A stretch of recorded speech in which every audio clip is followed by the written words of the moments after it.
Hey guys, this is Aman Mittal welcoming you all to Daily News Nuts, an initiative of PrepNuts.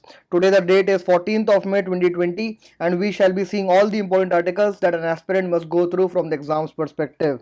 आज हमारे पास near about 7 articles हैं from the Hindu, 2 articles we'll see from the Indian Express and 1 from the PIB. तो आज हम in total 10 articles देखेंगे guys. Coming on to the first page of the Hindu, the first news out here is major stimulus package for MSMEs. This is a very important news from the economic point of view कि India क्या measures ले रहा है financial mobilization के और उनका क्या impact होगा इंडियन economy में. Recently under the आत्मनिर्भर भारत अभियान package, the government has announced the key details of the 20 lakh rupees fiscal stimulus package 2.0. ये न्यूज़ हमने बहुत डीप में कवर करी है हमारे क्रैक्ड नट्स इनिशिएटिव में, तो मैं आपको सजेस्ट करूंगा कि ऊपर जो आई बटन आ रहा है आप उस पर क्लिक करिए so as to know each and everything about this new announcement and its impact on the Indian economy moving for. तो आज जो भी आर्टिकल्स हमने सेलेक्ट करे हैं with respect to the fiscal stimulus package वो सारे क्लब करके एक वीडियो बनाया है क्रैक्ड नट्स में और आप सारे न्यूज को कलेक्टिवली वहां से स्टडी कर सकते हैं. Moving further to the next news, 3.6 million in US funding to Indian labs may be delayed. ये एक छोटी सी न्यूज है और इसका इंपॉर्टेंस इतना कुछ खास नहीं है except one thing that the MHA, that is the Union Ministry of Home Affairs, has put US Centers for Disease Control and Prevention, that is CDC, under watch list, जिसके कारण जो CDC इन्वेस्ट करना चाह रहा था India में वो investment अब होल्ड पे चला गया है. तो मिनिस्ट्री ऑफ होम अफेयर्स ने CDC को वॉच लिस्ट पे लगाया बिकॉज CDC ने कुछ टाइम पहले मणिपाल में एक अनऑथोराइज्ड अनरजिस्टर्ड लेबोरेटरी को फंड किया था जो कि नीपा वायरस पे स्टडी कर रही थी. So it was considered as a potential bio weapon because of which the Ministry of Home Affairs has put the CDC on the watch list. So this is all that you have to extract from this news. Moving further to the next news, Taiwan wants to join hands with India. ये हमने 13th of May के the Hindu addition में news देखी थी कि India WHO के decision making executive body का chairperson बनने वाला है by replacing Japan in the month of May. तो यूएस ने लॉबी करना स्टार्ट कर दिया है कि इंडिया ताइवान को ऑब्जर्वर का स्टेटस दे दे WHO में, और चाइना जो one China two systems policy adopt करता है वो लॉबिंग ये कर रहा है कि ताइवान को ऑब्जर्वर स्टेटस नहीं मिलना चाहिए. So to know about the China Taiwan issue please click on the I button above. Moving on to the next news now, request for FB user data by India up 28%. तो again ये एक छोटी सी factual news है कि India जो request करता है Facebook से यूजर डेटा को रिवील करने के लिए वो रिक्वेस्ट 28% इंक्रीज हुई है इस साल और इंडिया की total request all over world second highest है according to the transparency report released by the US social media network. So this data can help you in supporting the views for the surveillance state, that is the state that engages itself into the surveillance kind of activities, and also you can use this data to support the data localization that has been mentioned in the data protection and privacy law of India कि अगर data servers India में होंगे कि इस type की request and related delays जो India को face करने पड़ते हैं. सी इंडिया का यूजर बेस बहुत बड़ा है तो ऑब्वियस है कि इंडिया की नंबर ऑफ रिक्वेस्ट भी बहुत होंगी बिकॉज इंडिया में क्राइम रेट ज्यादा है. तो इंडिया को बहुत ज्यादा जरूरत है कि डेटा सर्वर्स इंडिया में ही सिचुएटेड हो because so as to avoid such delays and for the efficient crime tackling approach. So this data can be used by you in either ways, that is in the positive form and as well as in the negative form. Moving forward now, we have come on to the editorial page and there is editorial, a plan to revive a broken economy. Again this editorial is with regards to the fiscal stimulus package given by the government of India और इसमें ये suggest किया गया है कि उस package में और क्या हो सकता था with regards to the public spending, जैसे कि MG नरेगा पे और ज्यादा एम्फोसिस दिया जा सकता था. तो ये भी हमने क्रैकनेट्स इनिशिएटिव में कवर कर दिया है और आप इसे वहां पे देख सकते हैं. Moving on to the next news now, liquidity lifeline. Again this is related to the fiscal stimulus pack and has been covered in the same video, so we'll not see it here. We are on the page number 11 and the news out here is army proposes 3-year stint for civilians. Recently Indian army ने एक proposal दिया है कि tour of duty नाम की एक नई service start करी जाए, that is the TOD. So basically here army will entertain the applications of all the youth who wants to experience the job of army. तो इससे काफी ज्यादा फायदे हैं वो यहाँ पे हम ब्रीफली देख लेते हैं। First is that it will help in armies modernisation. अब आर्मी का मॉडर्नाइजेशन इससे कैसे होगा? तो डिफेंस बजट से जो अभी फंड्स आते हैं वो बेसिकली 60% आर्मी के पे और पेंशन बिल में ही चले जाते हैं। तो मॉडर्नाइजेशन के लिए जो बजट है वो बहुत कम बचता है और आर्मी का मॉडर्नाइजेशन होना बहुत ज्यादा जरूरी है given the security dynamics and the increasing role of India into the global arena. तो टूर ऑफ ड्यूटीज है जिसमें 3 साल के लिए इंडिविजुअल्स को रिक्रूट करा जाएगा, उनको ट्रेन करा जाएगा और उनको स्टाइपेंड प्रोवाइड होगा। It will be kind of an internship with the army for all the individuals, और उसके बाद वो अपने कॉर्पोरेट लाइफ में या उनको जैसे भी अपनी लाइफ परस्यू करनी है दे कैन डू इट। तो आर्मी को परमानेंट बेसिस पे ह्यूमन रिसोर्सेज को रिक्रूटमेंट नहीं देना पड़ेगा और इससे काफी ज्यादा सेविंग्स होंगी। जैसे कि यहाँ पे मेंशन्ड है कि अगर आर्मी का एक जवान 17 साल के लिए आर्मी के साथ एसोसिएट होता है तो उस पर जो टोटल खर्चा होता है that is near about 11 crore, और अगर ऐसे 1000 जवान है तो टोटल खर्चा हो गया 11,000 करोड़ का। और टूर ऑफ ड्यूटी से ये खर्चा सब्सटेंशियली रिड्यूस हो जाएगा बिकॉज आर्मी को उसकी लाइबिलिटीज नहीं बेयर करनी पड़ेंगी। Army will use the service of the individuals and then those individuals after 3 years would be free to pursue the career of their own choice. So the basic idea behind this is of army's modernization by freeing the funds.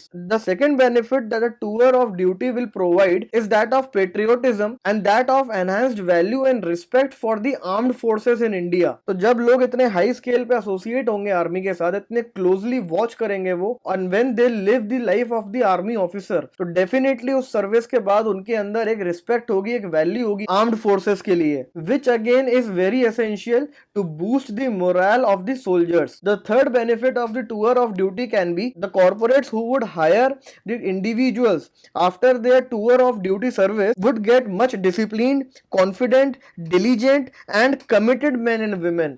तो उससे efficiency जो corporate working की है वो भी increase होगी। तो tour of duty is a good proposal and it should be considered by the government with a vision to implement it. Moving further on to the next news now, integrated battle groups will soon be operational. Integrated battle groups, that is the IBG, are basically brigade sized self sufficient combat formations. तो अगर हम brigade के size की बात करें तो एक brigade में नियर अबाउट 3 से 4 बटालियंस होती हैं, तो उस साइज का एक आईबीजी ग्रुप होगा और ये सेल्फ सफिशिएंट होगा अपने आप में। And IBGs would be tailor made based upon the threat, terrain and task. तो अगर फॉर एग्जांपल डेजर्ट एरिया के कॉम्बैट की बात करें तो वहां के लिए एक अलग से आईबीजी होगा, माउंटेन टेरेन के लिए अलग से होगा, एंड सिमिलरली किस प्रकार का थ्रेट है, threat from the terrorist activities, threat from the army of the neighbouring country, तो वो थ्रेट किस टाइप का होगा अकॉर्डिंगली आईबीजी का फॉर्मेशन होगा और उसकी ट्रेनिंग होगी। So this will lead into more efficient and effective response from the armies and.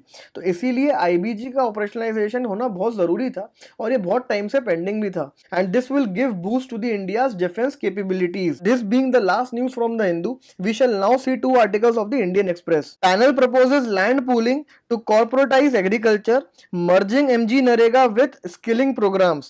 तो recently group of ministers constitute हुए थे on employment and skill development. तो उस group of minister की recommendations आई हैं and these recommendations are of very high value as they are a result of extensive deliberations. GOM ने यहाँ पे पहली रिकमेंडेशन ये दी है कि लैंड पूलिंग एनेबल करो आप for the corporatisation of the agriculture. तो जिस तरीके से ग्रीनफील्ड एयरपोर्ट्स की जब कंस्ट्रक्शन होती है तो लैंड पूलिंग वहां पे की जाती है, उसी तरीके से एग्रीकल्चर की लैंड पूलिंग करनी जरूरी है फॉर कॉर्पोरेटाइजिंग द एग्रीकल्चर। इससे स्किल्ड लेबर्स की भी डिमांड बढ़ेगी और एग्रीकल्चर का भी प्रोडक्टिविटी बढ़ेगी and farmers will be able to get better prices and also a kind of hedging would be provided to their risk. Then the second recommendation of the GOM is to merge MG Narega with the skill development. तो ये हम repeatedly देखते आ रहे हैं कि MG NREGA के related जो भी रिफॉर्म सजेस्ट हो रहे हैं उसमें ये रिकमेंडेशन सबसे आगे आती है कि एमजी नरेगा की डेफिनेशन को वाइडन करने की जरूरत है and there is need to include skilled workers in that as well. अभी तक उसमें सिर्फ अनस्किल्ड रिलेटेड जॉब्स होती हैं, इसलिए अभी जरूरत है कि एमजी नरेगा में स्किल डेवलपमेंट को इंक्लूड करके वेज सब्सिडी प्रोग्राम को स्टार्ट किया जाए। Wage subsidy programme is basically कि जो भी रूरल लैंडस्केप में एमएसएमईज है, फूड प्रोसेसिंग सेक्टर्स है, वहां पे जो लेबर्स की रिक्वायरमेंट है वो एमजी नरेगा से पूरी होगी। अगर अभी वहां पे किसी लेबर को एम्प्लॉय करना है तो उसको बेसिक स्किल्स आनी चाहिए। तो अगर एमजी नरेगा को स्किल डेवलपमेंट प्रोग्राम से इंटीग्रेट कर दिया जाएगा तो एमजी नरेगा के वर्कर्स को स्किल आएगी और एमजी नरेगा के उन वर्कर्स को ऐसी फैक्ट्रीज में डिप्लॉय कर सकते हैं, और जो पेमेंट डायरेक्टली वर्कर को दी जाती थी वो वेज सब्सिडी की तरह यूज करके फैक्ट्री ओनर्स को दे सकते हैं। तो this will basically incentivise the manufacturing and the industrial activity at the rural landscape, because वहां पे एम्प्लॉयमेंट देन जनरेट होगा बिकॉज उनको वेज की सब्सिडी मिल रही है, और वर्कर का ये फायदा होगा कि उनको एक बेटर एम्प्लॉयमेंट अपॉर्चुनिटीज मिल रही है with better service conditions and payments. Then GoM ने एमएसएमईज के रिगार्डिंग कुछ रिकमेंडेशंस दी हैं, लाइक उसने आरबीआई को बोला है कि आप रिवर्स रेपो रेट को जीरो कर दो। Reverse repo rate is the rate at which banks park their extra money with the RBI. तो अगर उस रेट को आप जीरो कर दोगे तो आरबीआई कोई इंटरेस्ट पे नहीं करेगी बैंक को, जो बैंक अपना सरप्लस मनी आरबीआई के पास रखता था। So banks will not get any interest for the surplus money they park with the RBI, so obviously they will try to lend it into the market, which again will push the liquidity. The second recommendation with respect to the MSME sector is कि GST credits को collateral की तरह banks use करना start कर दें। MSME sector में एक refunds की प्रॉब्लम देखी गई है, जिसमें होता यह है कि जीएसटी का रिफंड एमएसएमई सेक्टर को टाइमली मिलता नहीं है, जिसके कारण वो फाइनेंशियल क्रंच फेस कर रही होती हैं। एमएसएमई सेक्टर में more than 60% depend upon the non institutional lenders, so to channelise these 60% of the MSMEs into the formal banking system, what the government can do is to allow GST credits to be used as collateral by the banks. तो इससे दो फायदे हैं, एक कि इससे banks को भी गारंटी मिलती है for the loan that they are gonna disburse, and second जो टाइमली रिफंड की प्रॉब्लम थी एमएसएमईज के साथ वो रिजॉल्व हो जाएगी, because then they will not care about the GST credits. And the third recommendation with respect to the MSME is to establish venture capital funds for MSMEs. तो venture capital funds जो हैं वो भी establish किए जा सकते हैं, तो जिससे उनको एक कैपिटल इन्फ्यूजन में हेल्प होगी through equity route. GoM has also recommended कि आप ईपीएफ और ईएसआईसी को ओपन कर दो अनऑर्गेनाइज सेक्टर के लिए। इससे सोशल सिक्योरिटी का जो एम्बिट है की रीच बढ़ेगी, और जो अनऑर्गेनाइज सेक्टर में वर्कर्स काम करते हैं with no social security guaranteed, उनको कुछ कुशन प्रोवाइड होगा। Next recommendation is with respect to the migrants, where in GoM ने ये बोला है कि सारे माइग्रेंट्स को ऑटोमेटिकली प्रधानमंत्री जन आरोग्य योजना मतलब आयुष्मान भारत के अंदर एनरोल कर लिया जाए, ताकि उन्हें हेल्थ रिलेटेड कोई भी परेशानियां फेस ना करनी पड़े। और साथ ही में एक नया डिपार्टमेंट बनाया जाए, department of hygiene, because corona virus ने हाइजीन का इंपॉर्टेंस समझाया है लोगों को। So it can be sustained through dedicated efforts by establishing the department of hygiene. Then migrant से related next recommendation is the establishment of migrants workers welfare funds. तो इस fund में कंट्रीब्यूशन एम्प्लॉयर भी करेगा, गवर्नमेंट भी करेगी और worker भी करेगा, और इस फंड को देन इवेंचुअली यूज किया जा सकता है for the migrants welfare. The last recommendation is with respect to the national electronic employment exchange. ये अगेन माइग्रेंट्स को हेल्प करेगा, बिकॉज इसमें सारा डेटा होगा with respect to the migrant worker and the skills that he or she possess. So it will be very easy for the companies, industries to employ the migrant workers using this kind of an employment exchange.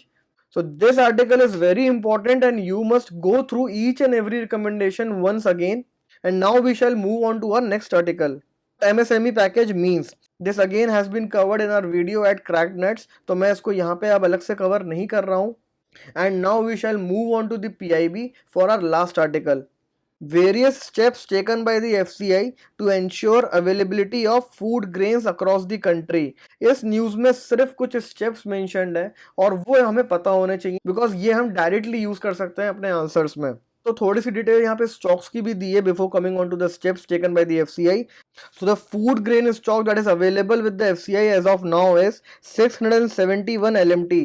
LMT stands for lakh metric tonnes, और जो per month की requirement है वो 60 LMT की है। तो you can see that there is near about 10 times the stock that is required with the FCI. तो steps FCI ने क्या लिए हैं? The first is the open market sales scheme, जिसके थ्रू एनजीओज और सोशल इंस्टीट्यूशंस जो कि relief camp run कर रहे हैं उनको ये अलाउ किया है कि वो डायरेक्टली प्रोक्योर कर सकते हैं from the FCI depot at the open market sales rate. तो इसने काफी ज्यादा हेल्प करा है एनजीओस को और सोशल इंस्टीट्यूशंस को फूड डिस्ट्रीब्यूट करने में और फूड ग्रेन्स की रीच बढ़ाने में वहां तक एफसीआई या गवर्नमेंट इंस्टीट्यूशंस नहीं पहुंच पाते. So this is how the government and the civil society collaborate with each other for the betterment of the society. The second step is with regards to the essential commodities act, जिसको notify करके face mask और sanitisers को उसमें include कर लिया गया so as to avoid obstruction in supply chain management. तो ये बहुत छोटा सा डेवलपमेंट है, बट आपको पता होना चाहिए कि एसेंशियल कमोडिटीज एक्ट में फेस मास्क और सैनिटाइजर्स को इंक्लूड किया गया था from the prelims point of view. Then the last step taken by the FCI is end to end computerisation, जिसमें 90% ऑटोमेशन कर दिया है फेयर प्राइस शॉप्स FCS, जिनके थ्रू डिस्ट्रीब्यूशन होता है एट द लोकल लेवल, और 90% आधार सीडिंग हो गई है राशन कार्ड्स की, जिससे लीकेजेस भी कम होंगे और diversion of the food grains will be prevented. So this was all in the daily news nuts of the day. We expect you to post your comments, suggestions, queries in the comment section below. Do watch our Cracked Nuts initiative where we crack all the essential information about the important topics from the exams perspective. Keep learning guys. Thank you.